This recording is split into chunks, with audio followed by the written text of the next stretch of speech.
सो organization culture में हमने बात कर ली, स्ट्रक्चर, ऑर्गेनाइजेशन स्ट्रक्चर और गवर्नेंस वगैरह, एथिक्स क्या है, कोड ऑफ कंडक्ट, ये सब कुछ उसमें आ जाता है। दूसरी चीज जो इंटरनल में आती है वो है geographic distribution of facilities and resources. आपकी फैक्ट्री लोकेशंस कहाँ कहाँ पर हैं, आपके आपकी टीमें कहाँ कहाँ पर हैं। मतलब अगर वो जियोग्राफिकली अपार्ट हैं तो लाजमी बात है कि उसके हिसाब से हमें सेट करना पड़ेगा। तो वो आपके ऊपर एक एनवायरमेंटल लिमिटेशन लग गई ना, कि वो लोग दूर बैठे हुए हैं, अब कोई ऑनलाइन सिस्टम करना पड़ेगा, या फैक्ट्री लोकेशन से कोई सामान आना है, शेयर्ड सिस्टम्स हैं या क्लाउड कंप्यूटिंग। तो हर एक चीज की अपनी अपनी एनवायरमेंट होगी। तो वो एनवायरमेंट डिक्टेट करेगी कि आपने काम कैसे करना है। इसी तरह इंफ्रास्ट्रक्चर आपका, आपकी एग्जिस्टिंग फैसिलिटी कैसी है, इक्विपमेंट कौन सा लगा हुआ है, टेलीकम्युनिकेशन चैनल्स कौन से हैं, आईटी का हार्डवेयर कौन सा है, और कैपेसिटी कितनी है आपकी। ये आपके इंफ्रास्ट्रक्चर की लिमिटेशंस होंगी, और उन लिमिटेशंस के मुताबिक आपको काम करना पड़ेगा।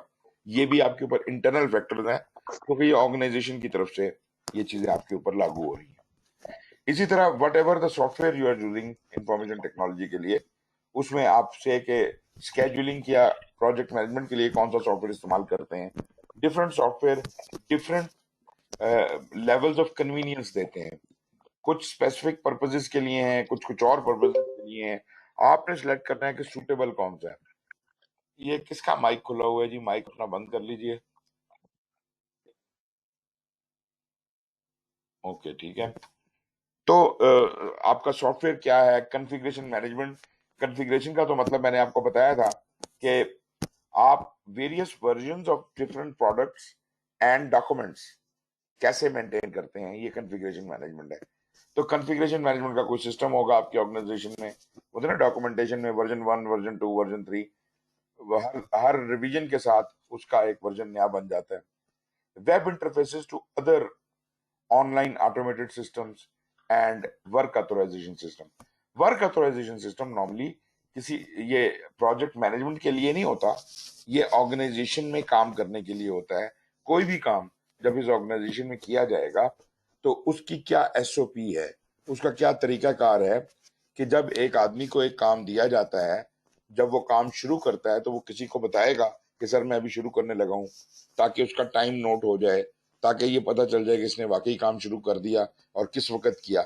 ये work authorization system can be very helpful when we are running projects, because the same work authorization system जो आप ऑपरेशन में इस्तेमाल करते हैं वो प्रोजेक्ट मैनेजमेंट में भी काम आता है। मतलब ये कि आपको बता तो दिया गया था कि आपने ये 3 से 5 तारीख तक ये काम करना है, लेकिन 3 तारीख को जब आपने आके वो काम शुरू किया तो उस वक्त स्टार्टिंग टाइम उसका कहीं लॉग होना चाहिए। इसी तरह से जब आपने काम खत्म किया तो लॉग होना चाहिए। जब आपने कोई अचीवमेंट की, कोई माइलस्टोन अचीव किया तो लॉग होना चाहिए। वो जैसे कहते हैं क्या कहते हैं, टाइम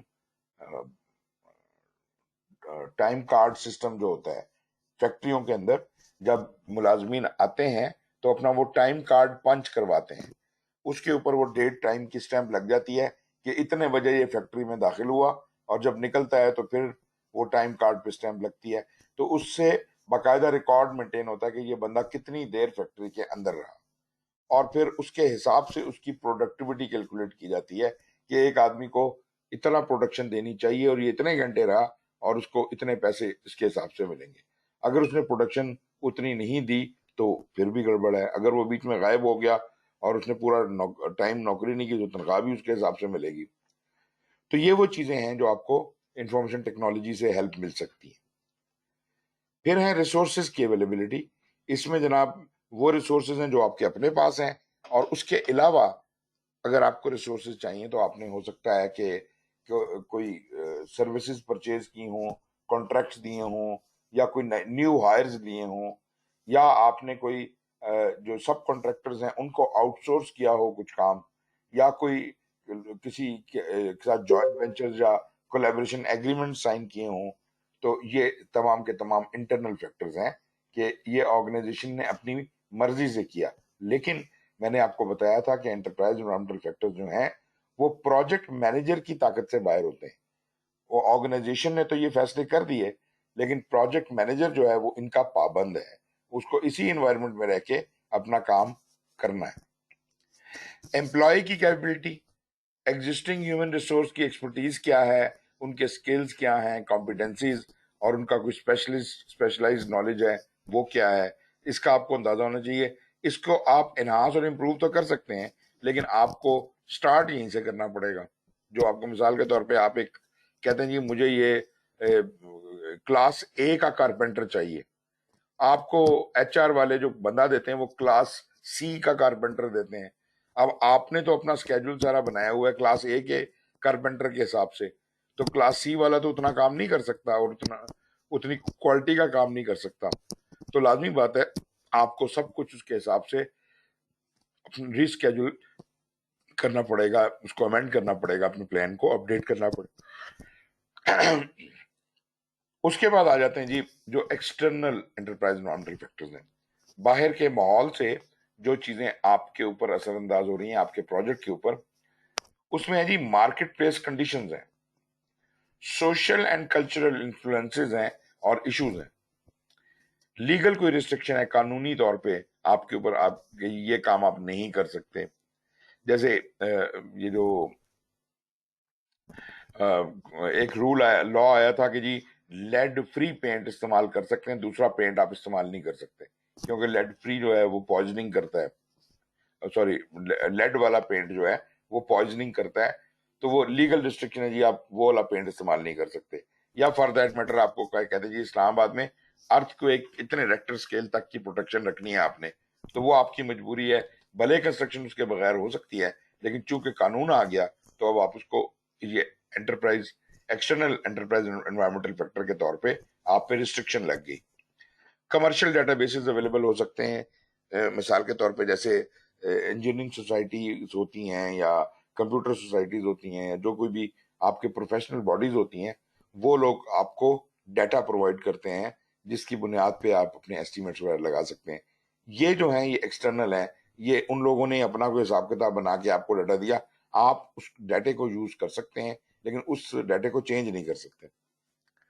एकेडमिक रिसर्च आपके पास अवेलेबल हो सकती है, ये भी किसी ने बाहर कोई रिसर्च की है और वो अवेलेबल है, आप उससे फायदा तो उठा सकते हैं लेकिन उसको आप चेंज नहीं कर सकते। वो जो कोई भी रिसर्च है वो उसको आप अपने प्रोजेक्ट के ऊपर लागू कर सकते हैं। गवर्नमेंट और इंडस्ट्री स्टैंडर्ड्स, फाइनेंशियल कंसिडरेशंस और फिजिकल एनवायरमेंटल एलिमेंट्स, एक एक को देखें। मार्केट प्लेस कंडीशंस में आपको ये देखना होता है कि मेरे कंपटीटर्स कौन से हैं, मार्केट के शेयर, ब्रांड की रिकग्निशन कैसे की जाए, मार्केट शेयर में अपने ब्रांड की रिकग्निशन कैसे की जाए, और ट्रेडमार्क्स, ये चीजें आपकी मार्केट की चीजें हैं कि आपको इन चीजों को देखना होता है ताकि ये आपके ऊपर एक तरह से एक्सटर्नल फोर्सेस अप्लाई कर रही हैं। कंपटीटर्स तो होंगे, आप काम कर रहे हैं तो और लोग भी कर रहे हैं, आप एक फोन बनाने चले हैं तो पता चलता है कि आपसे भी पहले आपका कंपटीटर उससे बेहतर फोन बना देता है, तो आपका तो प्रोजेक्ट गया भाड़ में। तो मतलब ये है कि हमें ये नजर रखनी पड़ती है कि हमारे कंपटीटर्स क्या कर रहे हैं, मार्केट में जो ब्रांड है उसकी हमारी रिकग्निशन क्या है, ट्रेडमार्क की, ये चीजें आपके ऊपर बाहर से फोर्स होती हैं।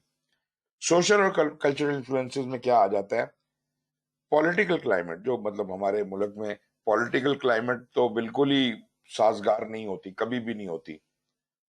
तो मतलब अच्छा मजे की बात यह है कि ये हमारे मतलब प्रोजेक्ट के हाथ में तो नहीं है, लेकिन ये हमारे नेशनल लेवल पे this is a controllable thing. लेकिन जब हम पॉलिटिकल क्लाइमेट को नहीं संभालते या संभाल नहीं सकते, जैसा कि आपको अभी भी नजर आ रहा है और पिछले कई सालों से हम ये तमाशा देख रहे हैं कि political climate is out of control, जो हाकिम होते हैं लोग वो उनके काबू में नहीं होती। तो मतलब कोई भी कुछ करता रहे, आप ना किसी को रोक सकते हैं ना कुछ कर सकते हैं, बातें बनाते रहते हैं कि जी हम ये नहीं होने देंगे वो नहीं होने देंगे, लेकिन जो अगले ने करना है वो करता है। तो ये एक बिल्कुल ही बुरी सिचुएशन है जिसके अंदर पॉलिटिकल क्लाइमेट इतनी बुरी हो जाए, तो मतलब ये कि that is a stand still for your country, कोई काम नहीं होगा। कोविड को ले लीजिए, ये भी एक एक तरह की कंडीशन है जिसने स्टैंड स्टिल पे आपको खड़ा कर दिया, पॉलिटिकल क्लाइमेट उसके ऊपर सुपर इम्पोज कर रही है, और बहुत सी चीजें हैं। फिर आपके कोड्स ऑफ कंडक्ट है, कोड्स ऑफ कंडक्ट हैं, कोई ऐसे कवानीन है, कोई ऐसे एथिक्स हैं कि जिनके तहत आप कोई खास काम नहीं कर सकते। परसेप्शंस हैं लोगों की। अब जैसे ये है, जैसे मतलब अभी इस वक्त परसेप्शन मार्केट में क्या चल रही है, क्लोज डाउन तो नहीं किया इन्होंने कोविड के ऊपर, लेकिन परसेप्शन ये चल रही है कि जनाब मूवमेंट डिफिकल्ट हो गई है, ये है वो है, तो अल्टीमेटली हमें ऑनलाइन आना पड़ा। तो ये परसेप्शंस की बेस पे है, ये एंटरप्राइज एनवायरमेंटल फैक्टर्स हैं जो एक्सटर्नल है। लीगल रिस्ट्रिक्शन, जैसे मैंने आपको बताया कि हमारी कंट्री के लोकल लॉज या कभी कभी इंटरनेशनल लॉज भी मैटर करते हैं, और उनकी वजह से हमें कुछ चीजों को अपने प्रोजेक्ट में उसके मुताबिक करना पड़ता है। डेटा प्रोटेक्शन की आपकी कोई हो सकती है, आपको याद होगा कि कुछ अर्सा पहले माइक्रोसॉफ्ट वगैरह ने गवर्नमेंट के साथ मिलकर छापे छापे डाले थे कि पायरेसी खत्म की जाए। तो डेटा प्रोटेक्शन के ऊपर भी कोई ना कोई इस तरह का सिस्टम होता है। बिजनेस कंडक्ट कैसे होना है उसके लिए भी कोई तरीकाकार बना होगा। एम्प्लॉयमेंट क्या तरीकाकार है, ये एक्सटर्नल बॉडीज हैं और एक्सटर्नल चीजें हैं जो आपके ऊपर अप्लाई कर रही हैं।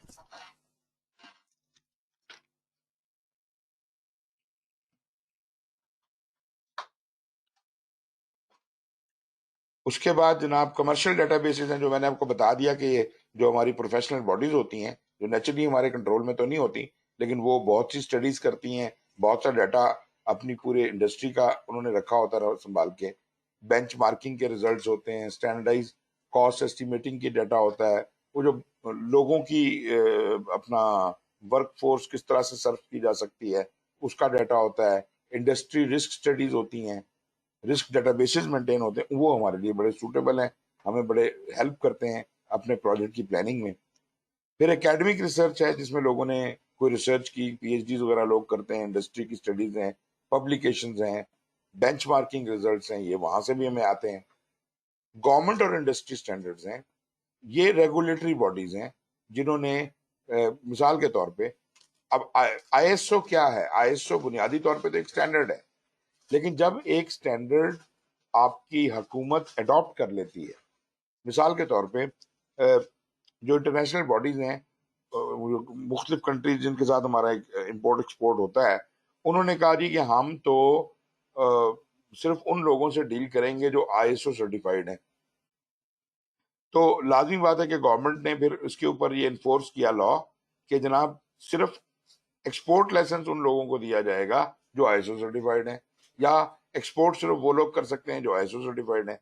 This is the regulation. As such there is no obligation कि आपने आईएसओ सर्टिफाई के मुताबिक ही चीजें बनानी है, इस पे कोई बंदिश नहीं है। लेकिन अगर आपने एक्सपोर्ट करनी है तो गवर्नमेंट ने एक लॉ बना दिया कि जनाब आईएसओ सर्टिफाइड होना चाहिए। तो ये उस स्टैंडर्ड को जो कि अदरवाइज ऑप्शनल था, मैंडेटरी करार दे देता है। जब कोई स्टैंडर्ड रेगुलेट हो जाता है तो वो फिर मैंडेटरी हो जाता है। तो रेगुलेटरी एजेंसी की रेगुलेशंस और स्टैंडर्ड्स हैं जो प्रोडक्ट के बारे में हो सकते हैं, प्रोडक्शन के बारे में हो सकते हैं, एनवायरनमेंट के बारे में, क्वालिटी के, वर्कमैनशिप के, ये सारी जो आपकी डिफरेंट आप आईएसओ के डिफरेंट स्टैंडर्ड्स हैं वो सब के सब इसमें कवर होंगे। अगर फाइनेंशियल इंस्टीट्यूशंस की बात करें तो करेंसी एक्सचेंज रेट सबसे बड़ा एक फैक्टर है जो किसी भी प्रोजेक्ट के ऊपर उसका बेड़ा गर्क करने के लिए तैयार होता है। करेंसी जनाब आपकी बिल्कुल हे वायर जा रही है, आप आज कोई ठेका करते हैं और पता चलता है कि you and up paying 3 times more. Interest rate जो है वो नीचे आ रहे हैं, इन्फ्लेशन रेट बढ़ रहे हैं, टैरिफ्स हैं, जोग्राफिक लोकेशंस आपकी कहाँ कहाँ हैं, तो ये सब चीजें आपकी फाइनेंशियल कंसिडरेशन में ये इम्पैक्ट करती हैं आपके प्रोजेक्ट को। फिजिकल एनवायरनमेंट में क्या है जी, वर्किंग कंडीशंस आपको कैसी मिल रही हैं, वेदर कैसा है, और कोई कंस्ट्रेंट्स तो नहीं है इस हवाले से, फिजिकल एनवायरनमेंट के हवाले से। मतलब ये देखें, ये दिस इज लाजमी बात है, मैं इस बात से एग्री करता हूं कि जो फिजिकल कंस्ट्रेंट्स होते हैं वो बिल्कुल आपको काम करने में डिफिकल्टी पैदा करते हैं।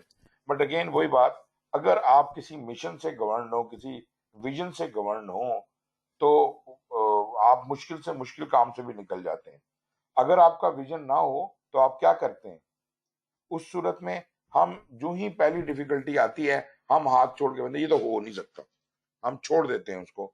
तो इसका मतलब है हम उस टारगेट को अचीव नहीं कर सकते।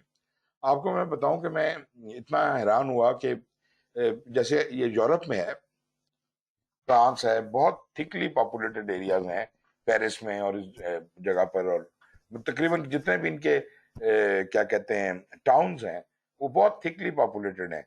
आई मीन टू से कि फ्रांस वैसे तो बहुत बड़ा है, स्पेन में चले जाएं, फ्रांस में चले जाएं, बड़े बड़े कंट्रीज हैं, और मगर इनकी जो टाउन्स हैं वो बड़ा रश बहुत ज्यादा होता है, गलियां भी तंग तंग हैं। तो आप वहां पे जनाब आप सोचें जरा कि इन्होंने जो सबवे चलाई हुई है, जो ट्रेन चलती है विद इन दी सिटी, वो कहाँ चलाई है? हमारे यहाँ तो वक्ता पड़ गया जनाब, वो क्या जनाब, हमने आसमान पे चलानी है, और ऑरेंज ट्रेन और ये और वो, पूरे मुल्क का उन्होंने बेड़ा गर्क करके और उन्होंने कहा जी ये हमने बना दिया। आप यकीन कीजिए कि जब फ्रांस में कोई इस तरह की चीज बनती है या किसी भी यूरोपियन कंट्री में बनती है, तो जमीन के ऊपर, जमीन की सतह पे आपको कुछ नजर नहीं आता क्या हो रहा है। The life goes on and they drill into the ground, और नीचे नीचे उन्होंने पूरी एक शहर आबाद किया हुआ है ट्रेनों का, और वो इतना इफेक्टिव सिस्टम है कि 2 ब्लॉक से ज्यादा दूर स्टेशन नहीं होगा। आप एक गली क्रॉस करें, दूसरी गली के एंड के ऊपर आपको मिल जाएगा, दूसरी या तीसरी गली पे आपको लाजमी स्टेशन मिल जाएगा। कहीं से भी कहीं जा सकते हैं पूरे यूरोप। पेरिस में फिरना है आपने किसी भी शहर में, वो शहर के अंदर होती है, शहर सिटी टू सिटी वो दूसरी ट्रेन जाती है, लेकिन विद इन दी सिटी जो चलती है वो ट्रेन आपकी जो है नॉर्मल कम्यूटिंग के लिए, वो आपको हैरत होती है यार इन्होंने बनाई कैसे है। इतना थिकली पॉपुलेटेड शहर है, उसके नीचे घुस के और ये चीज उन्होंने बनाई भी है, और वो इतनी एफिशिएंटली चल भी रही है। मतलब टू दी डॉट, जिसे कहते हैं ना, सेकंड्स के हिसाब से एक्यूरेटली ट्रेन आके रुकती है, और एक ट्रेन गुजरती है 5 मिनट भी नहीं गुजरते अगली ट्रेन मौजूद होती है, आ रही हैं जा रही हैं, और ड्राइवरलेस ड्राइवरलेस ट्रेन चल रही हैं। और इतनी एक्यूरेट है कि जहां पे गेट खुलना है ना, ट्रेन के दरवाजे खुलने हैं, वहां पे एग्जैक्टली जमीन के ऊपर निशान लगा हुआ है कि यहाँ दरवाजा खुलेगा। ट्रेन एग्जैक्टली वहां आके रुकती है, 1 मिलीमीटर भी उससे आगे या पीछे नहीं रुकती। तो मतलब ये है कि नीयत हो अगर किसी की कुछ करने की, तो काम हो भी सकते हैं। लेकिन अगर हम उसको अपना रीजन बना लें कि जी ये तो हमारे यहाँ तो वर्किंग कंडीशंस नहीं है, ये नहीं है, वो नहीं है, तो मतलब ये चीजें, बेशक मैं मानता हूँ ये हर्डल्स हैं, लेकिन फिर वही बात है कि अगर आपका विजन हो, अगर आपने एक्सेल करना हो, अगर आपने एज अ कॉम हमारा एक आगे बढ़ने का जाविया हो, तो फिर ये कोई भी डिफिकल्टी नहीं है। मतलब मुझे याद है मैं इधर अपनी यूनिवर्सिटी जा रहा होता था, और इतनी तेज हवा होती थी कि आदमी खड़ा नहीं हो सकता, उड़ता जाता है हवा में, बहुत तेज हवा चलती थी वहां पर, और ठंडी हवा होती थी, लाजमी बात है। आप यकीन करें वहां, या आप इंग्लैंड चले जाएं, हर वक्त बारिश हो रही है, बारिश हो रही है। हमारे यहाँ बारिश शुरू होती है, हम लोग चुप के बैठ जाते हैं। आप यकीन कीजिए, बर्फ पड़ती है मुल्कों में, बारिशें होती हैं, ये सब कुछ होता है, मगर जो मजाल है, कोई भी एक्टिविटी रुकती हो, बारिश हो रही है, काम हो रहा है, लोग चल रहे हैं, सब कुछ हो रहा है, अनटिल एंड अनलेस कि रास्ते बिल्कुल ही बंद क्यों ना हो जाएं। उसके अलावा कोई ऐसा रास्ता नहीं है, कोई एक्सक्यूज नहीं है कि जनाब बारिश हो रही थी तो मैं लेट हो गया। नो, आपको अपनी ड्यूटी पे पहुंचना है। तो मतलब ये कि वो एक माइंडसेट डिफरेंट है काम करने का, तो हमें तकरीबन उसमें आना पड़ेगा। अच्छा जी, तो ये हो गया एंटरप्राइज एनवायरमेंटल फैक्टर। अब जरा ऑर्गेनाइजेशनल प्रोसेस एसेट्स की बात कर लेते हैं। एंटरप्राइज एनवायरमेंटल फैक्टर के हवाले से अगर किसी का क्वेश्चन है तो बात कर लीजिए। आई होप ये आप समझ गए होंगे, मैं समरी कर देता हूँ। एंटरप्राइज एनवायरमेंटल फैक्टर जो है, ये वो चीजें हैं, ये वो फैक्टर्स हैं जो आपके काबू से बाहर हैं। आप मतलब इसको इनको बदल नहीं सकते, आपके ऊपर ये असर डालेंगे, प्रोजेक्ट के ऊपर ये असर डालेंगे। ये इंटरनल भी हो सकते हैं, एक्सटर्नल भी हो सकते हैं, और दोनों के इंटरनल वो होते हैं जो मेरी ऑर्गेनाइजेशन की तरफ से मेरे पे फैक्टर इम्पोज हो रहे हैं, और एक्सटर्नल हैं जो मेरी ऑर्गेनाइजेशन के बाहर से मतलब हुकूमत की तरफ से या कानून की तरफ से या मौसम की तरफ से या किसी और वजह से वो मेरे पे इम्पोज हो रहे हैं, वो एक्सटर्नल फैक्टर्स हैं। तो ये इंटरनल और एक्सटर्नल फैक्टर्स नहीं, ये मेरी मजबूरियां हैं। मुझे अपने प्रोजेक्ट को उसके हिसाब से टेलर करना पड़ेगा। I have to live with these problems, right. इसी तरह ऑर्गेनाइजेशनल प्रोसेस एसेट्स जो हैं, ये वो डॉक्यूमेंटेशंस हैं,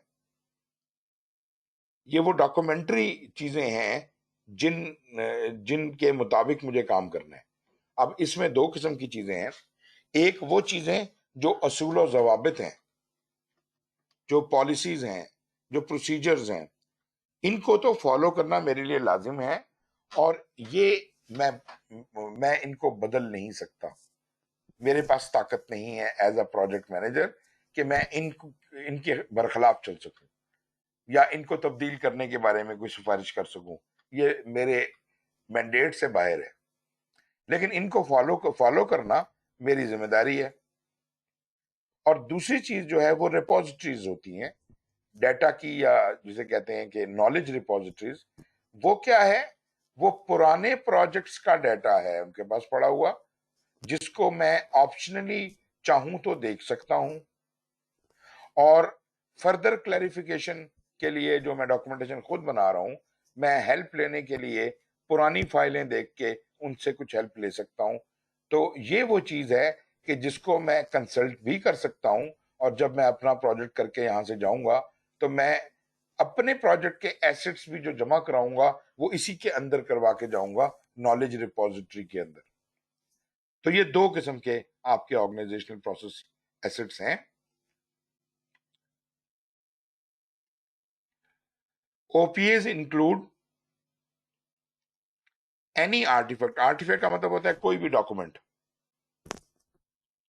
So this includes any artifact, practice, or knowledge from any or all of the performing organization। अच्छा, अब ये बड़ा इंटरेस्टिंग है कि एक से ज्यादा ऑर्गेनाइजेशंस भी अगर ये प्रोजेक्ट कर रही हैं, तो फिर उन दोनों, अगर दो ऑर्गेनाइजेशन कर रही हैं, तो दोनों ऑर्गेनाइजेशन अपने अपने असूल और जवाबित आपके ऊपर लगाएंगी, और आपको उनका असर कबूल करना पड़ेगा। तो जितनी ऑर्गेनाइजेशन भी आपको इन्वॉल्व हैं, वो सब की सब अपनी अपनी पॉलिसीज एंड प्रोसीजर लेके आएंगी, और प्रोजेक्ट मैनेजर को उन दोनों की के मुताबिक चलना पड़ेगा।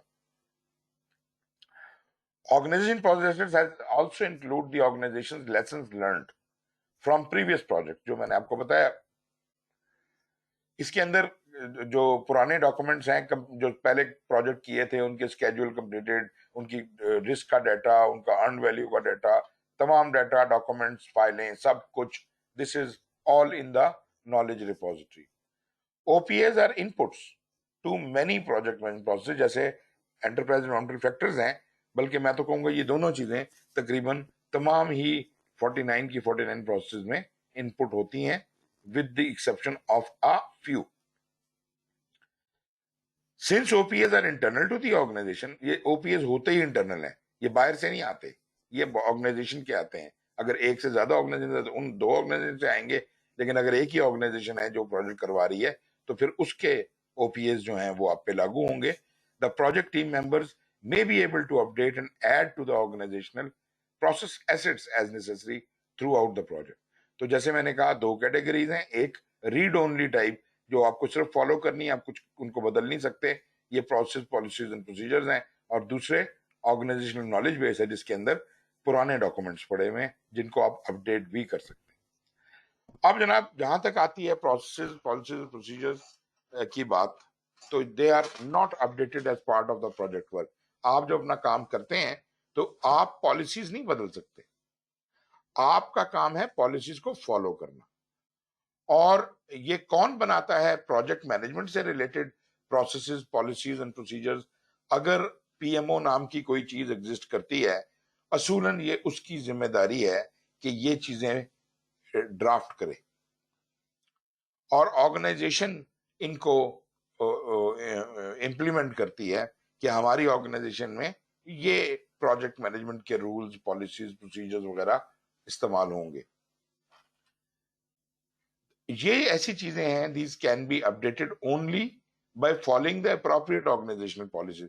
मेरा मतलब है प्रोजेक्ट मैनेजर के बस में नहीं है कि नहीं चेंज करा सके। पीएमओ जो होता है, प्रोजेक्ट मैनेजमेंट ऑफिस, इसका प्रोजेक्ट मैनेजमेंट से कोई ताल्लुक नहीं होता, ये एक ऑपरेशनल बॉडी है। पीएमओ जो है, देख बेशक ये प्रोजेक्ट्स का काम रही है, लेकिन ये बुनियादी तौर पे इन पॉलिसीज, प्रोसीजर और प्रोसेसेस को ड्राफ्ट करती है और हायर अथॉरिटी इसको अप्रूव करती है। तो वो लोग इसे अपडेट कर सकते हैं, पीएमओ वाले, with the permission of the top level executive. मगर प्रोजेक्ट्स का कोई दम नहीं चलता कि इन पॉलिसीज और प्रोसीजर्स को वो बदल सकें, वो इनको फॉलो ही करेंगे, उनके लिए रीड ओनली है। Some organizations encourage the teams to tailor templates, life cycles and checklists for the project. अच्छा, अब यहाँ गौर से ये बात सुनिए। पहली बात तो ये कि एक पीएमबीओ के है या the standard of project management है, उसने तो जनरली बता दिया ना कि क्या क्या कैसे कैसे किया जा सकता है। उसमें उसने लाइफ साइकिल भी बहुत सारे बता दिए, टेम्पलेट हैं, ये वो, बहुत चेकलिस्ट, बहुत सारी चीजें उसने आपको बता दी। लेकिन जो चीज ऑर्गेनाइजेशनल प्रोसेस एसेट में आपकी ऑर्गेनाइजेशन ने डाल दी है, आप पाबंद हैं उसको फॉलो करने के, वो this is less flexible than the PMBOK. पीएमबीओ के एक जनरल गाइडलाइन है, मगर उस जनरल गाइडलाइन में से आपको जो ऑर्गेनाइजेशन की तरफ से गाइडलाइन मिल रही है, जो प्रोसीजर्स मिल रहे हैं, वो आपको पाबंद करते हैं कि फलाने वाला तरीका आप यहां इस्तेमाल नहीं कर सकते इस ऑर्गेनाइजेशन में या इस प्रोजेक्ट पे, और फलाना तरीका आप इस्तेमाल कर सकते हैं। इसका मतलब है कि पीएमबीओ के में से भी हम चूजी हो गए। हमने कहा अच्छा अगर चार्टर बनाना है तो ये फॉर्मेट होगा, मैंने फॉर्मेट भी बता दिया, उसका तरीका प्रोसीजर भी लिख दिया, जबकि ये चीजें पीएमबीओ के में नहीं दी हुई। और जो फ्लेक्सिबिलिटीज पीएमबीओ के में अवेलेबल थी वो रिस्ट्रिक्ट कर दी काफी सारी चीजें। तो ये तो हो गया आपका प्रोसेस एसेट्स का काम। अच्छा, अब जो आपका नॉलेज बेस था वो आप अपडेट कर सकते हैं, मतलब जो लेसन लर्न थे, हिस्टोरिकल डाटा था, फाइलें थी, उनमें आप नई फाइलें बना देंगे, अपने प्रोजेक्ट का जो रिकॉर्ड है वो जमा करवा देंगे। तो इसमें information on financial performance, lesson learn, matrix हो सकते हैं, इश्यूज हो सकते हैं, इश्यूज और डिफेक्ट का रजिस्टर बनता है ना, चेंज लॉग बनता है, रिस्क का रजिस्टर बनता है, स्टेक होल्डर का रजिस्टर बनता है। This all data will be maintained. आपके प्रोजेक्ट से ये जमा हो जाएगा। जब प्रोजेक्ट खत्म हो जाएगा तो that will become the part of organizational process assets to be provided to any future projects. तो दो किस्म की चीजें हो गई, एक तो हो गई प्रोसेस, पॉलिसीज और प्रोसीजर। इसमें देखते हैं जी कि इनिशिएशन में कौन सी चीज इस्तेमाल होती है प्लानिंग में। यहाँ पे हम गाइडलाइंस बनाते हैं। याद होगा आपको, प्लानिंग के अंदर हमने सब चीज तरह के मैनेजमेंट प्लान बनाए थे, ठीक है जी, तो वो गाइडलाइन है बुनियादी तौर पे। तो वो guidelines and criteria for tailoring the organization's set of standard processes and procedures to satisfy the specific needs of the project. अब हम उसके मुताबिक जो हमें गाइडलाइन दी गई है, आई मीन जो हमें क्या कहते हैं ऑर्गेनाइजेशन की तरफ से जो गवर्नेंस या गाइडलाइन दी गई है, उसके मुताबिक हम एक general guideline for every management plan create करते हैं और उसको फिर फॉलो करना होगा। उसके बाद स्पेसिफिक ऑर्गेनाइजेशनल स्टैंडर्ड्स भी इस्तेमाल किए जा सकते हैं। जो मतलब आपने बंदे हायर करने हैं, तो जो हमारी ऑर्गेनाइजेशन की ह्यूमन रिसोर्स पॉलिसी है वो वहां पे इस्तेमाल हो सकती है। हेल्थ एंड सेफ्टी पॉलिसी है, सिक्योरिटी पॉलिसी है, क्वालिटी पॉलिसी है, जो जो पॉलिसीज आपकी ऑर्गेनाइजेशन में लागू हैं वो आपके प्रोजेक्ट के ऊपर भी अप्लाई होंगी। फिर प्रोडक्ट और प्रोजेक्ट का लाइफ साइकिल, मैं आपको जिक्र तो कर चुका हूं पहले कि लाइफ साइकिल क्या होता है, प्रोजेक्ट का लाइफ साइकिल क्या होता है, प्रोडक्ट का लाइफ साइकिल क्या होता है। तो उनके क्या मेथड्स और प्रोसीजर्स होंगे, प्रोजेक्ट मैनेजर का कौन सा मेथड इस्तेमाल करेंगे, एस्टिमेशन मैट्रिक्स क्या होंगे, किस तरह नापा जाएगा, इन इसके प्रोसेसेस को ऑडिट करने के क्या तरीके हैं, इंप्रूवमेंट टारगेट्स कैसे रखे जाते हैं, चेकलिस्टें कैसे बनाई जाती हैं। So this all is included in the policies and procedures as far as the product and project life cycle is concern. फिर इनिशिएशन में टेम्पलेट्स बनती हैं, बहुत सी टेम्पलेट्स हैं, डिफरेंट मैनेजमेंट प्लान बनाने की टेम्पलेट्स हैं, डिफरेंट प्रोजेक्ट के डॉक्यूमेंट्स की टेम्पलेट्स हैं, प्रोजेक्ट के रजिस्टर्स हैं जैसे रिस्क रजिस्टर और ये वो, उनकी टेम्पलेट है, लॉगों की लॉग्स हैं, चेंज लॉग है और चेंज रिक्वेस्ट लॉग है, उनकी टेम्पलेट्स हैं, रिपोर्ट के फॉर्मेट्स हैं, कॉन्ट्रैक्ट्स की टेम्पलेट्स हैं, रिस्क कैटेगरीज हैं, रिस्कों की टेम्पलेट्स हैं, बहुत सी टेम्पलेट्स हैं। तो ये तमाम टेम्पलेट्स जो हैं, ये पीएमआई ने तो नहीं बताई, पीएमआई ने तो सिर्फ आपको एग्जांपल दी थी। यहाँ पे जो पीएमओ के थ्रू हम ये डिवाइस करवाते हैं, तो ये बाकायदा ये हमने बना के रखी हुई है कि इसके मुताबिक सारे प्रोजेक्ट मैनेजर्स इसको अडॉप्ट करेंगे। तो मतलब आप ये देख सकते हैं कि पीएमबीओ के सिर्फ जनरल गाइडेंस प्रोवाइड कर रहा है, यहाँ पे जो पीएमओ ने ये सब प्रोसीजर्स वगैरह बनाए हैं, ये आपके ऊपर मैंडेटरी है। फिर जनाब प्री अप्रूव्ड सप्लायर लिस्ट और various types of contractual agreement, ये जो हम आउटसोर्सिंग करना चाह रहे हैं ना, कि हमको कहते हैं कि जी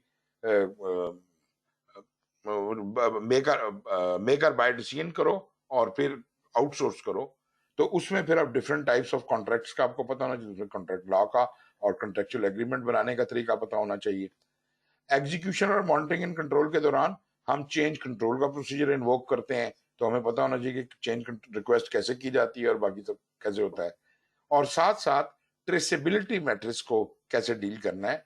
ट्रेसेबिलिटी मैट्रिक्स होता है रिक्वायरमेंट्स का, कि कौन सी रिक्वायरमेंट कहाँ से आई थी और इसकी वजह से क्या प्रोडक्ट बन रहा है, तो वो पूरा उसका थ्रेड देखना कि ये चीज किधर से आई और किधर जा रही है, तो ये भी इसका भी प्रोसीजर होगा।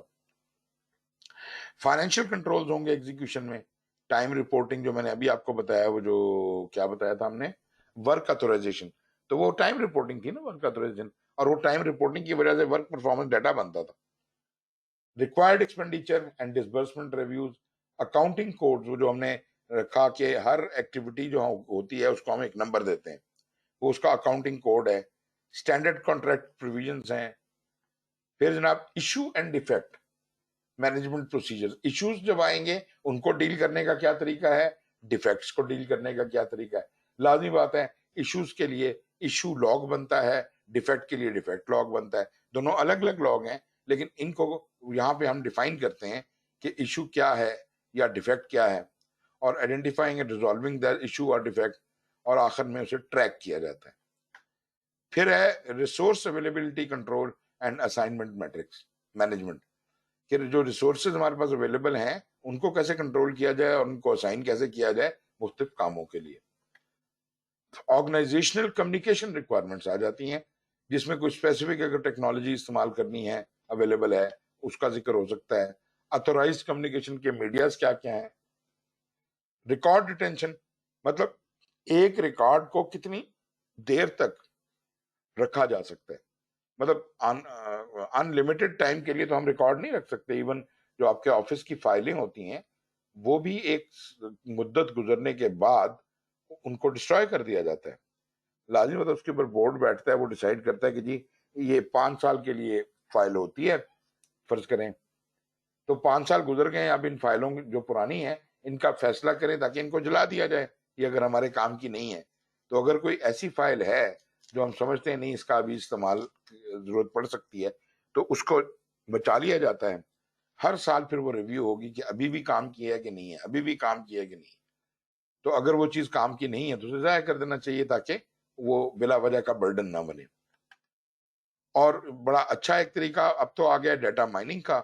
डाटा माइनिंग में हम ये करते हैं कि हम डाटा सारा जाया कर देते हैं, लेकिन जाया करने से पहले उसका जो निचोड़ है वो निकाल के अलग एक छोट रख लेते हैं। तो वो निचोड़ लाजमी बात है, उसका साइज कम होता है, तो जो आपने कंक्लूजन निकाले में उनको आप रख लेते हैं और वो आइंदा के लिए वो इस्तेमाल करते रहते हैं। लेकिन जो फिजिकल डाटा है, मिसाल के तौर पे आप लोगों आज कितने लोग हाजिर हैं, कौन कौन हाजिर है, अब देखें, this may not be important after this course has finished, मगर ये जरूर जानने की जरूरत है कि जनरली ट्रेंड क्या रहा, लोग पिछले कोर्सेज में क्या ट्रेंड रहा अटेंडेंस का। आपका 60 to 70% रहा, तो चलें बस 60 to 70% is a good figure में आइंदा इसके ऊपर बेस करके अगली प्लानिंग कर सकता हूँ। I don't need to know कि जनाब रजाक आए थे कि नहीं आए थे, कितनी देर के लिए बैठे थे। This this may not be important, this data may be deleted after the course. फिर जनाब procedure for prioritising, approving and issuing work authorisation. Work authorisation देखें, मैं फिर एक दफा इसको रिपीट कर देता हूं। वर्क ऑथराइजेशन इज, एक तो था हुक्म कि आपने ये काम करना है एज पर स्केड्यूल, वो तो आपको बता दिया गया। लेकिन वर्क ऑथराइजेशन है कि जब आप वो एक्चुअली काम करने के लिए आए तो आपको कोई बंदा इजाजत देगा, हाँ भाई अब आप ये काम शुरू करें। हो सकता है कि जिस वक्त वो काम करने के लिए आप जाएं तो वो कहे कि नहीं यार एक मिनट रुक जाओ, हमने इसकी प्रायोरिटी चेंज कर दी है, या इसका अप्रूवल अभी आपको नहीं मिल सकता, या कोई और इशू है। तो वर्क ऑथराइजेशन जब मिलेगी तब आप काम शुरू करेंगे। और इसी तरह आप उसके टाइम, जैसे टाइम रिकॉर्डिंग होती है तो हम उसके बाकायदा टाइम रिकॉर्ड भी करते हैं कि जी कब इसने क्या किया। इसमें फिर बहुत सी टेम्पलेट्स भी हम एग्जीक्यूशन में इस्तेमाल करते हैं मॉनिटरिंग एंड कंट्रोल में, वही वाली जो हम पहले जिक्र कर चुका हूँ, रिस्क रजिस्टर है, इशू लॉग है, चेंज लॉग है, वो सब चीजें यहाँ पे इस्तेमाल होती हैं, और भी बहुत सी चीजें। फिर स्टैंडर्डाइज्ड गाइडलाइंस हैं, वर्क इंस्ट्रक्शंस हैं, या proposal valuation criteria and performance measurement criteria. फिर प्रोडक्ट, सर्विस और रिजल्ट जो निकलता है उसको कैसे वेरीफाई और वैलिडेट करना है। वेरिफिकेशन कहाँ होती है, कोई बताएगा मुझे? ये क्या मतलब है कि प्रोडक्ट, सर्विस और रिजल्ट की वेरिफिकेशन और वैलिडेशन प्रोसीजर्स, ये क्या होती है वेरिफिकेशन, क्या होता है वैलिडेशन, कौन बताएगा? Sir quality control. Okay, quality control क्या करता है? सर काउंटर चेक करता है एक दूसरी बॉडी से या थर्ड पार्टी से कि एज पर डिजाइन या एज पर रिक्वायरमेंट ये काम हुआ है या नहीं हुआ। काम हुआ है या नहीं हुआ? काम का क्या क्वालिटी उसे कंट्रोल से क्या ताल्लुक? काम मींस क्या वो प्रोजेक्ट है या प्रोडक्ट है या कुछ भी है या सर्विसेज हैं। क्या देखें, उसे audit product, service or result, we are only talking about the deliverables, we are not talking about the काम। work is not the subject here। तो प्रोडक्ट, सर्विस, रिजल्ट तीनों डिलीवरेबल्स हैं। डिलीवरेबल्स की उसने कहा वेरिफिकेशन करनी है और वैलिडेशन करनी है। वेरिफिकेशन का क्या मतलब है, क्या करना है, आप बताएं ना जो बता रहे थे। ऑडिट सर जी जी, वेरिफिकेशन क्या है? क्वालिटी कंट्रोल बोला ना आपने। Sir yes sir. सर कि वो अकॉर्डिंग टू द स्पेसिफिकेशन पे पूरा आ रहा है कि नहीं आ रहा।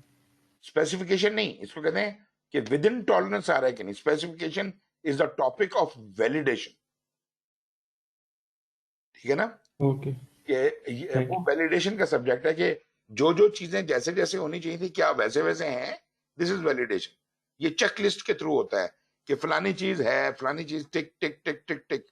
लेकिन जो वेरिफिकेशन है वो क्वालिटी कंट्रोल है, और जो वैलिडेशन है वो स्कोप वैलिडेशन है, ठीक है जी। तो प्रोडक्ट डिलीवरेबल का मैंने आपको बताया था ना कि दो ही चेक होते हैं, दो ही इंस्पेक्शनें होती हैं इसकी। पहली इंस्पेक्शन होती है ये क्वालिटी कंट्रोल वाली, जिसमें वेरिफिकेशन हो जाती है, और दूसरी इंस्पेक्शन होती है स्कोप वैलिडेशन की, जिसमें एक्सेप्टेंस हो जाती है। यूजर एक्सेप्टेंस टेस्टिंग भी कहते हैं ना हम इसको। क्लोजिंग में जनाब हम क्लोजर की गाइडलाइंस और रिक्वायरमेंट्स को देखते हैं। मिसाल के तौर पे फाइनल प्रोजेक्ट के ऑडिट्स होते हैं, प्रोजेक्ट की इवैल्यूएशंस होती हैं, डिलीवरेबल की एक्सेप्टेंस और कॉन्ट्रैक्ट का क्लोजर, रिसोर्स असाइनमेंट्स, रीअसाइनमेंट, मतलब लोग यहाँ से फारिग हो गए हैं, अब इन रिसोर्सेज को किसी और को दे दो। Knowledge transfer or production to production and or operation, जो हम यहाँ से काम करके जा रहे हैं इसको हमने किसी को हैंड ओवर करके जाना है। इस प्रोसीजर को और इस काम को हमने या तो प्रोडक्शन वालों को या ऑपरेशन वालों को देके जाना है। तो ये चीजें हम यहां से हैंड ओवर करके जाते हैं। फिर आ जाती है जी ऑर्गेनाइजेशनल नॉलेज रिपोजिटरी। ये पहले जो में थी बातें वो थे पॉलिसीज, प्रोसीजर्स वगैरह। अब आ गई नॉलेज रिपोजिटरी। नॉलेज रिपोजिटरी में हमने कहा था वो चार्टर है, तो चार्टर का जो फॉर्मेट है वो उधर आया था। अब अगर से कि मेरे पास for example I want to look at a field charter of an older project, that would be found in organizational knowledge repositories. For storing, retrieving information include but not limited to configuration management की knowledge की repositories। configuration management की repository की कोई example देगा मुझे?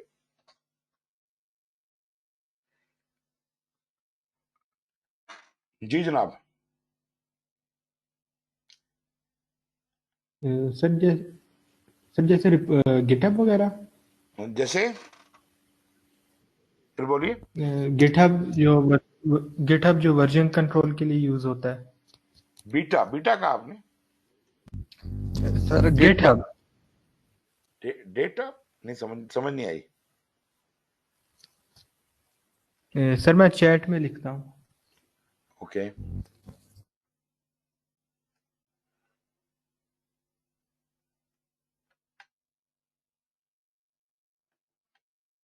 Sir libraries को कह सकते हैं। गिटहब, अच्छा। नहीं, लाइब्रेरीज को कैसे कहेंगे? सर लाइब्रेरीज में डिफरेंट फंक्शंस होते हैं, जिस तरह हम एक मशीन लर्निंग का मॉडल ले लें, उसके अंदर हम लाइब्रेरीज यूज करते हैं। हाँ। तो वो भी एक रिपोजिटरीज होती हैं, मतलब हम उनको कॉल करते हैं फंक्शंस, पुरानी रिपोजिटरीज बनी होती हैं वे ऑफ वर्किंग। वो कॉन्फ़िगरेशन तो नहीं है ना। कॉन्फ़िगरेशन है कि आपके सॉफ्टवेयर का वर्जन 1.2.3 जो भी है, दूसरा वर्जन 1.3, तीसरा 1.4, ये कॉन्फ़िगरेशन है कि all the various shapes of the same thing are stored in separate brackets. तो मतलब वो एक ही चेंज जो है, एक जो चीज में चेंज आ रही है, उसका रिकॉर्ड, चेंजेस का रिकॉर्ड, ये कॉन्फ़िगरेशन मैनेजमेंट कहलाती है। आपने एक डॉक्यूमेंट लिखा, वो अमेंड होके 1.2 बन गया, फिर दोबारा किसी ने कोई चेंज की 1.3 बन गया, तो ये कॉन्फ़िगरेशन का रिकॉर्ड है। This is configuration. ये चीज जाएगी कॉन्फ़िगरेशन मैनेजमेंट नॉलेज रिपोजिटरीज में। इसमें जनाब वेरियस वर्जन ऑफ सॉफ्टवेयर हो सकते हैं, हार्डवेयर के कंपोनेंट्स के भी, या आपका जो डिलीवरेबल है उसके भी वर्जन होते हैं कि पहली दफा ये निकला था, फिर इसको अमेंड करके ये निकाला, फिर ये निकाला, फिर ये निकाला। बेसलाइंस की ये हो सकती हैं कॉन्फ़िगरेशन, पहली बेसलाइन, दूसरी बेसलाइन, तीसरी baseline of all performing organization standards, policies, procedure. जितनी भी डॉक्यूमेंटेशन है, हर डॉक्यूमेंटेशन का ये एक वर्जन नंबर होगा। जिस तरह कॉन्फ़िगरेशन मैनेजमेंट का ये सारा रिपोजिटरी है जिसमें सब रिकॉर्ड रखा हुआ है, हर डॉक्यूमेंट का, हर प्रोडक्ट का, इसी तरह फाइनेंशियल डाटा रिपोजिटरी होगी containing information such as labour hours, incurred cost, budget and all that. तो वो रिकॉर्ड आपका फाइनेंशियल में चला जाएगा। फिर हिस्टोरिकल इंफॉर्मेशन या लेसन लर्नड है, ये भी नॉलेज रिपोजिटरीज एग्जिस्ट करती हैं, जिसमें प्रोजेक्ट के पुराना रिकॉर्ड, डॉक्यूमेंट्स और ये सब चीजें वहां रखी होंगी। प्रोजेक्ट क्लोजर की इंफॉर्मेशन, फिर information regarding both the results of previous project selection decision and previous project performance information, फिर उसकी रिस्क मैनेजमेंट की एक्टिविटीज। तो जो भी हिस्टोरिकल रिकॉर्ड है पुराने प्रोजेक्ट का, वो सारे का सारा लेसन लर्न में उनके निचोड़ निकाल के रखा हो या पूरा डॉक्यूमेंट रखा हो, वो हिस्टोरिकल इंफॉर्मेशन कहलाता है। फिर इशू एंड डिफेक्ट मैनेजमेंट का डाटा रिपोजिटरी। अभी जरा थोड़ा सा डिफरेंस है। पहले हमने पढ़ा था कि पॉलिसीज होनी चाहिए इशू और डिफेक्ट को मैनेज करने की, पॉलिसी होनी चाहिए कि इशू को कैसे डील करना है, डिफेक्ट को कैसे डील करना है। अभी हम कोई और बात कर रहे हैं। अभी हम कह रहे हैं कि जितने भी इशू आए और जितने भी डिफेक्ट आए, उनका रिकॉर्ड का है, उनका रिकॉर्ड डाटा रिपोजिटरी में जा रहा है। सो वहां पहले जो जिक्र था वो पॉलिसी किया था कि इशू को मैनेज करने की क्या पॉलिसी है। अब हमने उन इशू और डिफेक्ट्स के जो रिकॉर्ड है, उसकी रिकॉर्ड को हमने यहाँ पे अपडेट कर दिया जाके लेसन लर्न के अंदर।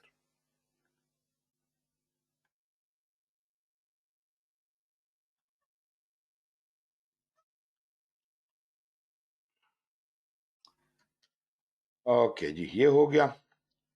फिर प्रोजेक्ट की फाइल्स जो पुराने प्रोजेक्ट्स की हैं, उसमें कोई भी डॉक्यूमेंट, कोई भी चीज हो सकती है, बेस लाइनें हो सकती हैं, कैलेंडर्स हो सकते हैं, जो आपने प्रोजेक्ट डॉक्यूमेंट्स बनाए हुए थे, नेटवर्क डायग्राम, रिस्क रजिस्टर, जो whatever was created, all the documentation is project documents. So वो प्रोजेक्ट फाइल जो हैं वो हमें अवेलेबल हो जाएंगी नॉलेज रिपोजिटरीज के अंदर, और वो हम आइंदा रेफर कर सकें। यहां हो गया जी आपका ऑर्गेनाइजेशनल प्रोसेस एसेट कंप्लीट। तो अब आपको समरी ये है कि एंटरप्राइज एनवायरमेंटल फैक्टर अंदरूनी और बैरूनी फैक्टर्स हैं जो आपके प्रोजेक्ट की सेहत पे कोई असर डाल सकते हैं, और ऑर्गेनाइजेशन प्रोसेस वो डॉक्यूमेंट्स हैं जिनको फॉलो करना आपके प्रोजेक्ट के लिए लाजमी है। खास तौर पे वो डॉक्यूमेंट जो कवानीन है, पॉलिसीज, प्रोसीजर्स हैं, उनको तो आपको आंखें बंद करके फॉलो करना है, उनको आप तब्दील भी नहीं कर सकते, उन पे असरअंदाज भी नहीं हो सकते। लेकिन जो पुराना रिकॉर्ड है, पुरानी फाइलें हैं, वो अपडेटेबल हैं, क्योंकि हम उनको रेफर करते हैं और उनको उनसे सबक हासिल करते हैं और उससे फिर काम करते हैं अपने प्रोजेक्ट का। फिर हमारे प्रोजेक्ट का जो रिकॉर्ड जनरेट होता है, that is updated into the knowledge repositories. अच्छा जी, यहां तक कोई क्वेश्चन है तो बताइए, ताकि हम फिर ऑर्गेनाइजेशन सिस्टम की तरफ जा सकें।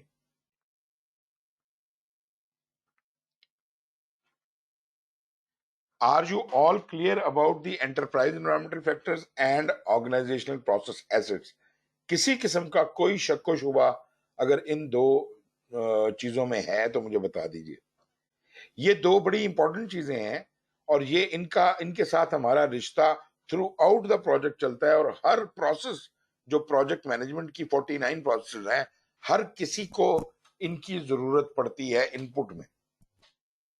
ठीक है जी, मैं मिसाल के तौर पे मैं दरमियान में एक काम कर रहा हूं, मैं क्वालिटी कंट्रोल कर रहा हूं, तो क्वालिटी कंट्रोल करने के लिए भी मुझे एंटरप्राइज एनवायरमेंटल फैक्टर्स भी चाहिए होंगे, प्रोसेस एसेट्स भी चाहिए होंगे। मैं जनाब direct and manage project work कर रहा हूं, मुझे वहां पे भी ये दोनों चीजें चाहिए। तो मैं ऑलमोस्ट एवरीवेयर मुझे ये दोनों चीजें चाहिए, इतनी इंपॉर्टेंट चीजें हैं। जी जनाब, ओके No चले। question, sir, कोई मसला नहीं है। जी बोलिए बोलिए। जी कौन बोल रहे थे?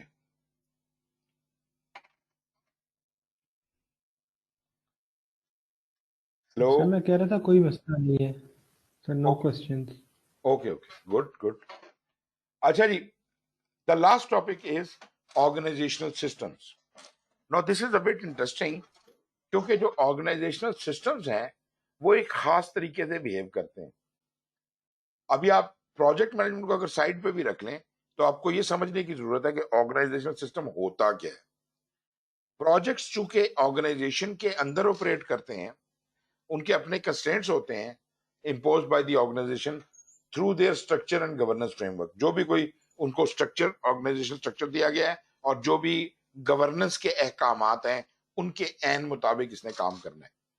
अगर वो इफेक्टिव और एफिशिएंटली काम करना चाहता है तो project manager needs to understand where responsibility, accountability and authority reside within the organisation.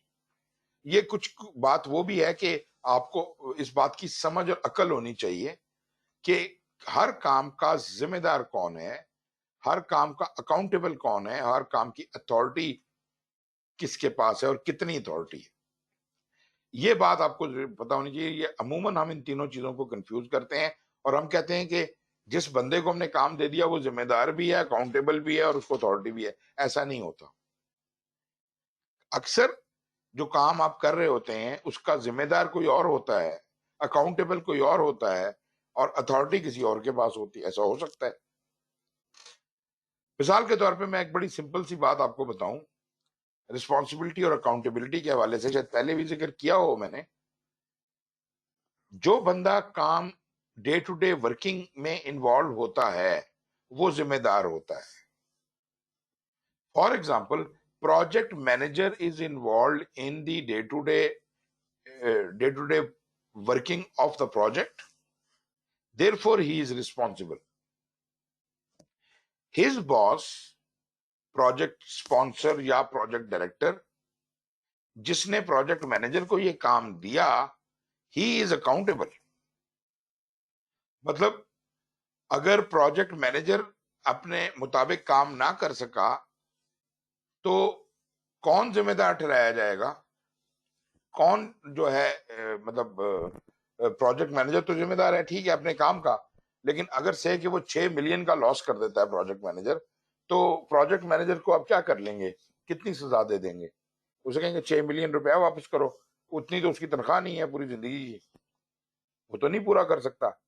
इसका मतलब ये है कि जो बंदा इसके ऊपर बैठा हुआ है उसको आपने अकाउंटेबिलिटी दी है कि भाईजान आपने देखा नहीं था कि ये कैसे काम कर रहा है।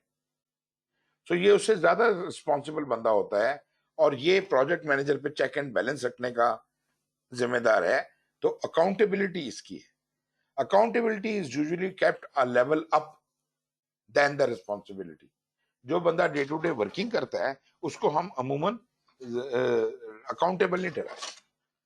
हाँ, मैं इतना जरूर मान लेता हूं कि मैं उसको पार्शली थोड़ा सा अकाउंटेबल जरूर ठहरा लेता हूं, लेकिन ज्यादा जिम्मेदारी उसके पास है। तो अगर आप ये कहना चाहें कि जो बंदा डे टू डे वर्किंग करता है वो से ज्यादा जिम्मेदार है और कम अकाउंटेबल है, जबकि उसका बॉस जो है वो ज्यादा अकाउंटेबल है और कम रिस्पॉन्सिबल है। फिर बात आ जाती है अथॉरिटी की। अथॉरिटी किसकी है और क्या है? अब यहाँ पे अलग अलग अथॉरिटीज होंगी। जो स्पॉन्सर होगा उसकी अथॉरिटी किसी और लेवल की होगी, प्रोजेक्ट मैनेजर की अथॉरिटी किसी और लेवल की होगी। अगर आप प्रोजेक्ट मैनेजर को बिल्कुल कोई अथॉरिटी ना दें तो वो तो कोई काम ही नहीं कर सकता। तो आप उसको जो जो मैंने कहा ना कि daily working of the project जो है, उतना काम करने की तो उसको अथॉरिटी दे दें कि वो किसी को हुक्म तो दे सके कि भाई ये काम करो। This understanding will help the project manager effectively use his और हर पावर।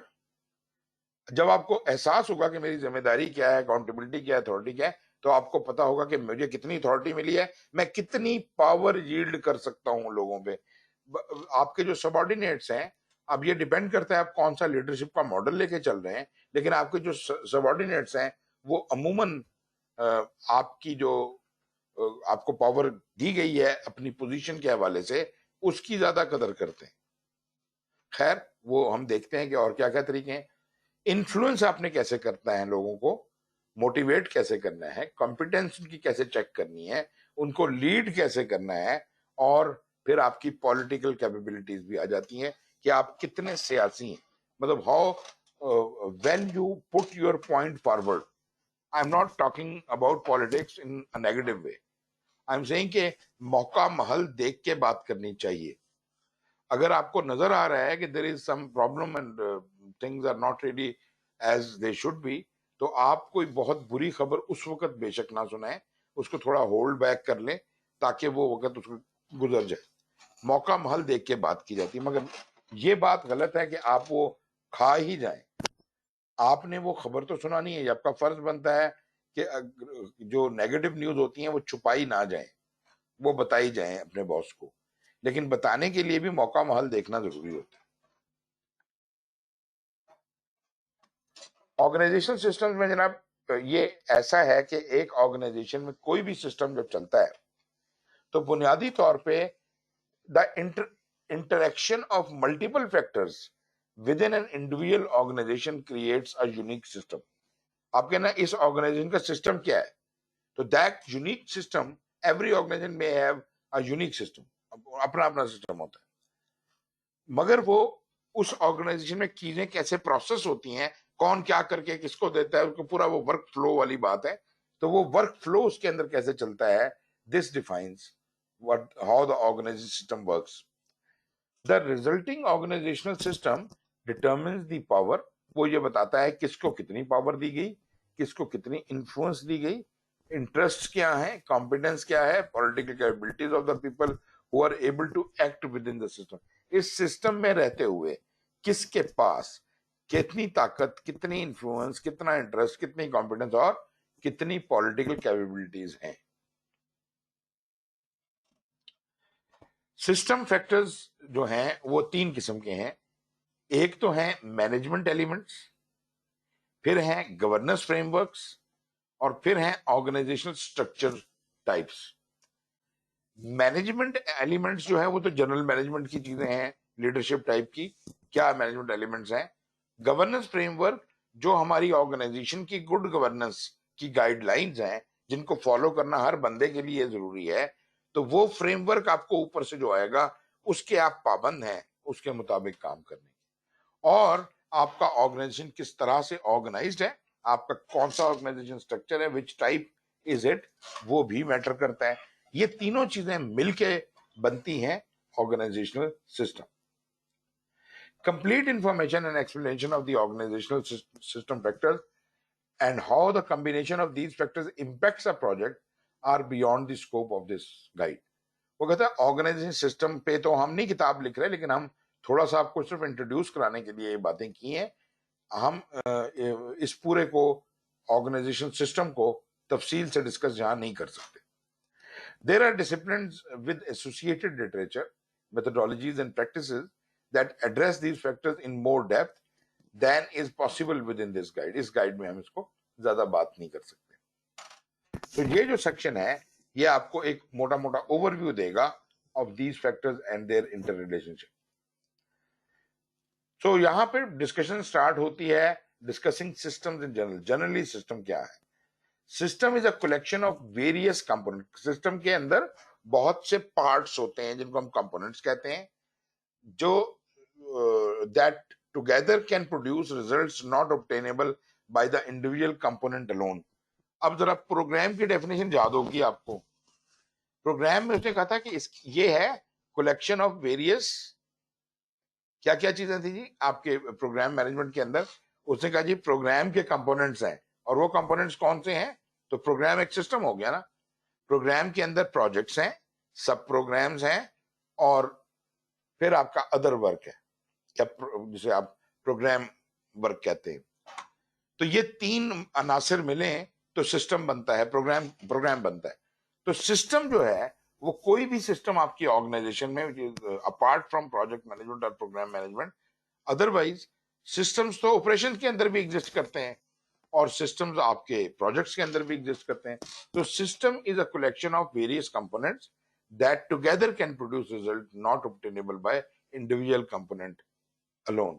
अगर आप एक एक कंपोनेंट को अलग-अलग करते तो आपको शायद उतना सिनर्जी ना क्रिएट होती जो अब हो रही है. A component is an identifiable element. Component जो है उसको आइडेंटिफाई किया जा सकता है विद इन द प्रोजेक्ट और ऑर्गेनाइजेशन. आपको डिपार्टमेंट कह सकते हैं, कोई भी चीज कह सकते हैं, मतलब किसी भी लेवल के ऊपर आप कंपोनेंट बता सकते हैं. That provides a particular function और group of related function. The interaction of various system components creates the organizational culture and capabilities. आपका पूरा सिस्टम किस तरह से लॉक हुआ है ये आपके ऑर्गेनाइजेशन के कल्चर और कैपेबिलिटीज के ऊपर रोशनी डालता है. जो आपके सिस्टम के प्रिंसिपल्स हैं वो क्या हैं? अब ये भी बड़ा इंटरेस्टिंग है. सिस्टम्स आर डायनेमिक, मतलब सिस्टम फिक्स नहीं होता. सिस्टम के अंदर याद रहे कि जब भी कोई प्रोसेस होगी तो प्रोसेस खूब से खूब तर की जा सकती है. कभी आप ये नहीं कह सकते कि परफेक्शन का लेवल आ गया है, क्योंकि एज फार एज अभी हम प्रोजेक्ट की तो बात कर नहीं रहे, तो हम चूंकि सिस्टम की बात करें तो सिस्टम में कोई हद नहीं होती. सिस्टम्स बदलते रहते हैं, डायनेमिक होते हैं. फिर सिस्टम्स को ऑप्टिमाइज खूब से खूब तर किया जा सकता है. कंपोनेंट्स को, सिस्टम के कंपोनेंट्स को भी अलहदा से ऑप्टिमाइज किया जा सकता है. लेकिन यहां पे एक बड़ी इंपॉर्टेंट बात समझनी है कि systems and their components can not be optimise at the same time. ये नहीं हो सकता कि आप ऊपर से भी तोड़ना शुरू कर दें, नीचे से भी जोड़ना शुरू कर दें. मतलब आप दोनों तरफ से काम शुरू नहीं कर सकते. आपको इधर टॉप डाउन होना पड़ेगा या बॉटम अप जाना पड़ेगा. यदि तो दरमियान का रास्ता नहीं है. सिस्टम जो है and their components cannot be optimized at the same time. फिर जनाब systems are non-linear in responsiveness. A change in the input does not produce a predictable change in the output. System का जो result निकलता है वो कोई एक straight line में नहीं निकलता. तो ये नॉन लीनियर है अपने रिस्पॉन्स में. अगर एक चेंज इन द इनपुट आए तो इसका ये मतलब नहीं होता कि वो इट कैन नॉट प्रोड्यूस या does not produce a predictable change in the output. Multiple changes may occur within the system and between the system and its environment. मतलब एक तो सिस्टम के अंदर है, फिर दो सिस्टम्स के दरमियान क्या लिंकेज बना हुआ है, और एनवायरनमेंट के साथ उसका क्या लिंकेज है, ये 3 वेरियस लेवल्स हैं. When these changes take place, adaptive behavior occurs within the organizations that in turn add to the system dynamics. तो जब इसको डायनेमिक हम बना लेते हैं तो ये जनाब आपका सिस्टम डायनेमिक्स कहलाता है. System dynamics are defined by the interaction between components based on the relationships and dependencies that exist between the components. फिर जनाब सिस्टम जो है they are typically the responsibility of organizations management. ये बड़ा important point है कि जैसे हमने क्वालिटी के हवाले से भी कहा था कि जो सिस्टम्स होते हैं वो किसी भी ऑर्गेनाइजेशन की जो जिम्मेदारी में चीजें आती हैं ऑर्गेनाइजेशंस को मैनेज करने के लिए, वो organisations management examines the optimised trade off between the components and the system in order to take the appropriate action to achieve the best outcomes for the organization. और आखिर में जनाब the result of this examination will impact the project under consideration. फिर जनाब it is important that project manager take these results into account when determining how to fulfill the project objective. जो भी आपने 2-3 बनाए हैं अपने प्रोजेक्ट ऑब्जेक्टिव, तो उनको फिर आप project manager should take into account. Organisation governance framework. Governance framework PMI की रिसर्च ये कहती है कि organisations are structural arrangements at all levels of an organisation design to determine and influence the behaviour of the organisation. Organisation के member जो हैं ये उनका बिहेवियर.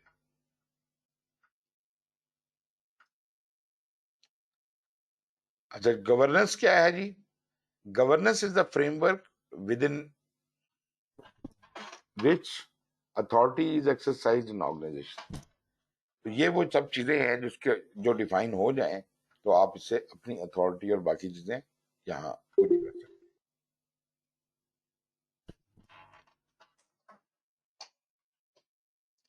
फिर जनाब हर डोमेन जो प्रोजेक्ट मैनेजमेंट की है, बेशक वो इनिशिएशन है, planning, execution, monitoring, control, close वगैरह, हर डोमेन के लिए हमें ओवरसाइट भी रखनी पड़ती है, सुपरवाइजर चाहिए, कंट्रोल भी करना पड़ता है, इंटीग्रेशन भी करनी पड़ती है और डिसीजन मेकिंग भी करनी पड़ती है.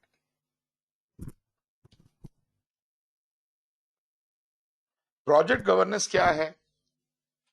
ये वो फ्रेमवर्क है, वो फंक्शंस हैं और प्रोसेसेस हैं that guide project management activities in order to create a unique product, service or result. तो मतलब ये है कि आपने जो भी इनिशियल प्लान दिया हुआ था, आप प्रोजेक्ट मैनेजर से कह रहे हैं कि भाई ये सिचुएशन थोड़ी गड़बड़ हो गई है, तुम जरा ये खुद करके बताओ अपना हिसाब किताब. There is no one governance framework that is effective in all organizations. मतलब बहुत से मॉडल मिलेंगे आपको, लेकिन ये आप उसको छोड़ दें जो बंदा ये काम करने आया है, और आप जनाब जो इफेक्टिव अपनी ऑर्गेनाइजेशन में चीज है उसके मुताबिक आप खुश रहें. लेकिन ये बुनियादी तौर पे प्रोजेक्ट मैनेजर का काम है कि अगर इसके अंदर उसने कोई चीज लानी. पोर्टफोलियो प्रोग्राम और प्रोजेक्ट्स का मैं आपसे पहले जिक्र कर चुका हूं. एक तो है ऑर्गेनाइजेशनल गवर्नेंस ना, जो बड़ी अम्ब्रेला है, मेन इंस्ट्रक्शंस या रूल्स, बुक ऑफ रूल्स. तो एक तो वो अम्ब्रेला, उसकी वो इतनी बड़ी अम्ब्रेला है कि पूरी ऑर्गेनाइजेशन उसकी साये में आ जाती है. तो फॉर दैट मैटर पूरा मुल्क जो है उसके साये में है और वो सब उसकी बात गौर से सुनो. तो ये जनाब आपका वो वाला सिस्टम हो गया कि जनाब कंट्रोल ज्यादा रखते हैं, और ऑन दी अदर हैंड ऐसा भी होता है कि जनाब आप कंट्रोल नहीं रख सकते उस चीज के ऊपर, तो उसको फिर हमें एनालाइज करना पड़ता है. जहां तक मैनेजमेंट का ताल्लुक है तो जनरल मैनेजमेंट के एलिमेंट्स हैं इसके अंदर, जिसमें गवर्नेंस का फ्रेमवर्क और ऑर्गेनाइजेशन का स्ट्रक्चर ये डिस्कस हुआ है. प्रिंसिपल्स ऑफ मैनेजमेंट के जो की प्रिंसिपल्स हैं ये मेरा ख्याल है आप लोगों ने कहीं ना कहीं पढ़े होंगे पहले। यहाँ पे वो कहते हैं जी, division of work using specialised skills and availability of to perform work. जो बंदे हैं हमने हायर तो कर लिए हैं, लेकिन उनको आपने किसी और जगह भेज दिया, ड्राइवर को भेज दिया पेट्रोल लगा के लाओ और फलाने को तुम दवाई लेके आओ, तो पता चलता है आपने अपने डिसीजन की सारी पावर उनके साथ भेज दी। तो बुनियादी तौर पे हमें ये समझना है कि हम जब ये काम कर रहे होते हैं तो बुनियादी तौर पे हम खर्चा कर रहे होते हैं, और अगर ये काम हमने गलत कर दिया तो वो नुकसान में चले जाएंगे। हमेशा बिजनेस पॉइंट ऑफ व्यू से आपने देखी, अथॉरिटी देने की जरूरत है ताकि वो काम कर सके। जिम्मेदारी to perform and appropriately assign based on such attributes such as skill and experience. Discipline of action, respect for authority, people and rules. और फिर यूनिटी ऑफ कमांड, कि एक काम जो आपने करके सो गए हैं तो फिर आप उसको फिर रिपीट क्यों कर। यूनिटी ऑफ डायरेक्शन, एक प्लान बनाएं और एक डायरेक्शन में चलें। General goals of the organisation take precedence over individual goals. Individual goals कुछ मैटर नहीं करते, जो बड़ा गोल है, जो ऑर्गेनाइजेशन का गोल है वही फॉलो होगा। Paid fairly to work performed. तो की फंक्शन इसमें प्रिंसिपल ऑफ मैनेजमेंट है, but are not limited to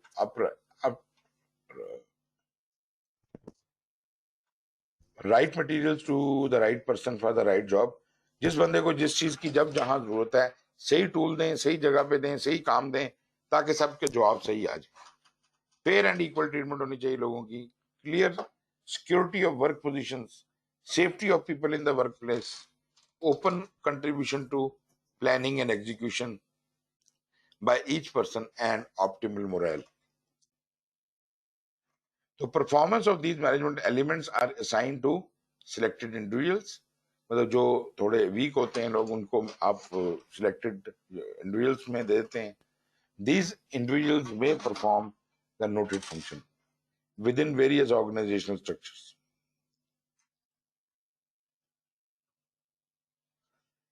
Determination of the appropriate organization structure type is a result of the study of takeoffs between TOI. Variables क्या हैं? The organizational structure types available for use and how to optimize them for a given organization. There is not a data, not a one size for all data free.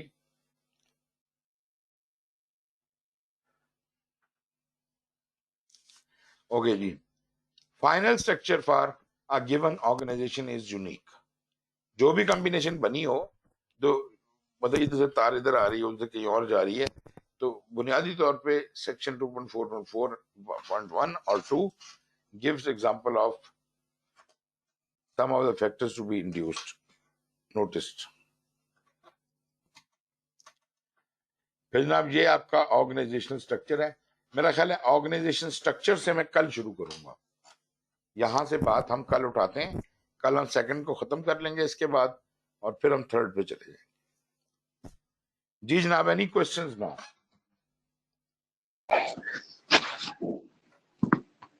No, no, sir.